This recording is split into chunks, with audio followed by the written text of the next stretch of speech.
Prime minister Shahbaz शरीफ ने एक summary approve की है जिसके तहत जो सीपैक अथॉरिटी बनाई गई थी उसको ख़त्म कर दिया गया और ये सीपैक का सिलसिला वापस हमारी मिनिस्ट्री ऑफ प्लानिंग में वापस चला जाएगा। ये इंतहाई अनफॉर्चुनेट सी सिचुएशन है, मुझे बड़ी शर्मिंदगी और दुख होता है। और आज ये सीपैक अथॉरिटी बंद हुई है तो इसका ज़रा ऑडिट भी तो कराएं ना। इत्तलात ये है कि शंघाई में जो टेस्ला कंपनी का ऑफिस मौजूद था उसको भी बंद करने की इत्तलात आ रही हैं। दीगर जो बड़ी बड़ी कंपनियां हैं वो भी अपना कारोबार जो है वो यहाँ से बंद करने को तैयार दिखाई देती हैं, कुछ बंद कर चुके हैं। तो ये हालात जो हैं, ये खुश्क साली जो है, ये बिजनेस को बहुत ज़्यादा मुतासर कर रही है, मईशत को बहुत ज्यादा मुतासिर कर रही है। तो पैमरा की जानिब से इमरान खान की टीवी पर बराह रास्त तकरीर नशर करने पर पाबंदी, तहरीक इंसाफ और दीगर पार्टी रहनुमाओं का शदीद रद्द अमल सामने आ गया। ये इस तरह हमने सीपैक भी तबाह कर दिया। सर अगर आप ये बता सके कि कितना नुकसान हो रहा है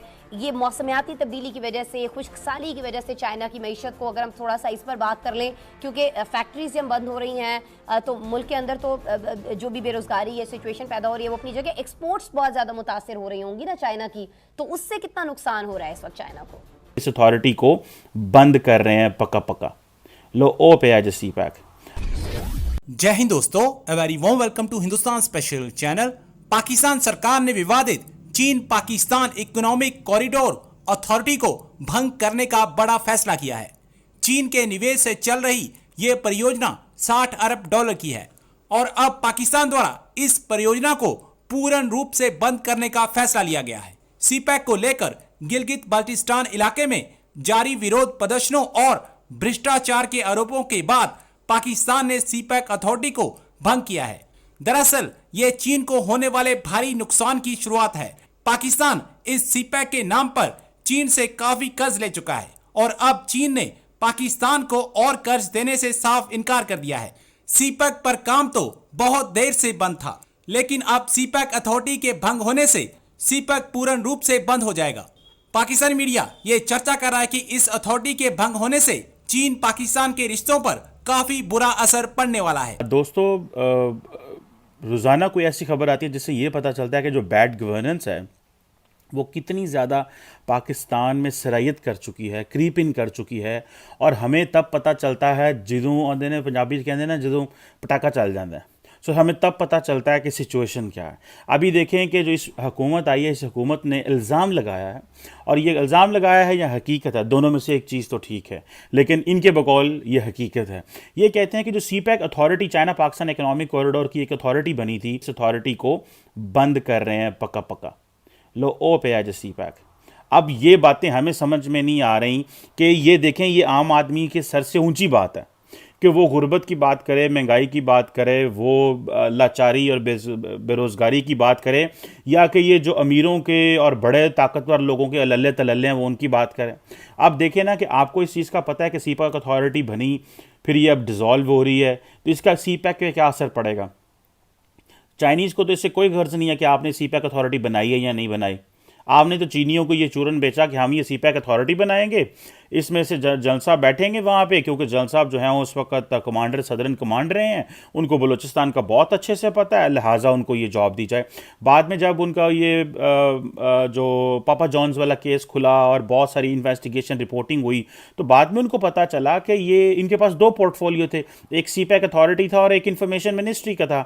तो बेसिकली तो इन्फॉर्मेशन मिनिस्ट्री के ये मिनिस्टर फॉर स्टेट बने जनरल आसिम सलीम बाजवा, ताकि जो है वो बेसिकली एक एस्टैब्लिशमेंट का पर्सपेक्टिव जो है वो कैबिनेट के अंदर जो है वो आता रहे और इमरान खान को भी वो देखते रहें और करना। और साथ में ये प्लानिंग कमीशन, जब इनके एसेट्स उन्होंने कहा था, इमरान खान साहब ने कहा कि मेरे जितने भी लोग हैं जो मेरी हुकूमत में हैं वो अपने एसेट्स डिक्लेयर करें। जब एसेट्स डिक्लेयर किए तो पता चला इनके पास तो बहुत कुछ है। उसके ऊपर फिर लोगों ने रिसर्च करना शुरू कर दी और चीज़ें जब अनर्थ की तो बहुत कुछ निकला। तो उस पर फिर इनको कहा गया कि आप जो minister for state for information है उस पर इस्तीफ़ा दे दें। बड़ा प्रेशर आया मीडिया के ऊपर, लेकिन सीपैक अथॉरिटी के ऊपर ना आ सके, क्योंकि ये इस्टेब्लिशमेंट को ये था कि हम अपना एक शख्स इस यहाँ पे रखेंगे और वो शख्स जो है वो चीज़ों को मॉनिटर करता रहेगा, देखता रहेगा। चीज़ बहुत अच्छी है, ये नहीं कि चीज़ अच्छी नहीं है। हमारे इंस्टीट्यूशंस के दरमियान कोऑर्डिनेशन कराना, चाइनीज़ को हेल्प आउट करना, लेकिन और अगर जहाँ पे मसला रुका हुआ है उस मसले को ठीक करना, चीज़ तो बहुत ज़बरदस्त थी, लेकिन क्वेश्चन फिर यहाँ पे ये आ जाता है कि आप लोगों ने उसका पर्पस ठीक हुआ कि नहीं हुआ, क्या वो वाकई ठीक थी कि नहीं थी, उसने किया क्या।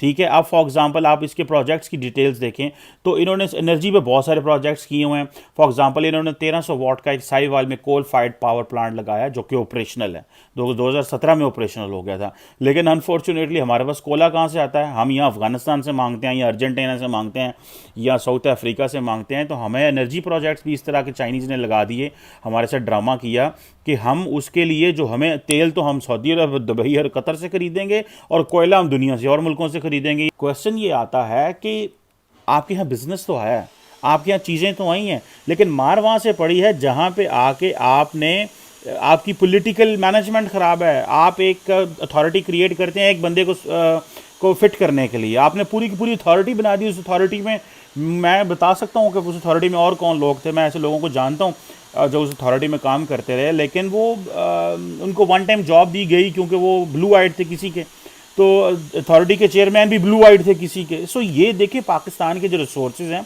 इस तरह जब ज़ाया किए जाते हैं तो बड़ा दुख होता है, बड़ी तकलीफ़ होती है। और फिर ये पता चलता है कि ये सब एक हैं यार लोग, ये गरीब लोगों का जिसे खून पसीना चूसते हैं, ये सब लोग एक हैं। इनको कोई तरस नहीं आता किसी पे, इनको कोई तरस नहीं आता कि इस अवाम की 24 करोड़ अवाम है, ये कितने आप अरबों डॉलर के कर्जे लेके खा पी जाते हैं, लल्ले तलल्ले करते हैं, अपने बच्चों को सेट कर देते हैं, बाहर पैसा ट्रांसफ़र कर देते हैं, डॉलर्स बाहर चले जाते हैं। और अब आप कहते हैं कि गरीब के लिए ये हो रहा है, उनके लिए तसल्लियाँ और उनके लिए जो है वो ट्विटर, फेसबुक और टीवी पे लड़ाइयाँ रह जाती हैं। वो अमीरों की लड़ाइयाँ देखने के लिए गरीब रह गए हैं पाकिस्तान के अंदर। ये इंतहाई अनफॉर्चुनेट सी सिचुएशन है, मुझे बड़ी शर्मिंदगी और दुख होता है। और आज ये सीपैक अथॉरिटी बंद हुई है तो इसका ज़रा ऑडिट भी तो कराएं ना। ये तो कोई बात नहीं है कि आप इसको अथॉरिटी को बंद ही कर देना। और ये जिससे आप कह रहे हैं कि इसके ऊपर बात ही कोई नहीं है, तो उससे कितना नुकसान हो रहा है इस वक्त चाइना को? देखिए, जिन 4 सूबों का पहले भी हम जिक्र कर चुके हैं, खासतौर पर सिचुआन का एक टेक्नोलॉजिकल डेवलपमेंट के हवाले से, एविएशन के हवाले से ये एक मरकज है चीन का, और यहाँ की जो एक्सपोर्ट्स हैं वो हर साल अरबों डॉलर की जो है वो रिकॉर्ड की जाती हैं। यकीनी तौर पर खुश्क साली की वजह से जहाँ आम आवाम बुरी तरह इन खित्तों में मुतासिर है, वहीं मुआशी तौर पर भी जो है हमें मसाइल का सामना जो है वो देखना पड़ा है। खास तौर पर जो बड़ी फैक्ट्रीज हैं इन 4 बड़े सूबों में, उनकी बंदिश जो है वो सामने आई है, और उसकी वजह यही है कि जो बढ़ता हुआ टेम्परेचर है उसको कंट्रोल करने के लिए ये स्टेप जो है वो उठाया गया है। और एक कोशिश ये की जा रही है कि कम से कम जो बिजली जो है वो इस्तेमाल हो सके। लेकिन इसकी जो मसाइल हमारे सामने आ रहे हैं चीन को, खास तौर पर वो एक्सपोर्ट्स जो है वो कम हुई है, फैक्ट्रियों के बंद होने की वजह से मिलियंस ऑफ डॉलर्स का जो है वो नुकसान का जो है वो बर्दाश्त करना पड़ा है। खासतौर पर की वजह ये है जो प्रोडक्शन के ऑर्डर्स हैं वो फैक्ट्रियां बंद होने की वजह से वो मुकम्मल नहीं कर पा रही, और जो लेट हो रहे हैं या कैंसिल करना पड़ रहे हैं।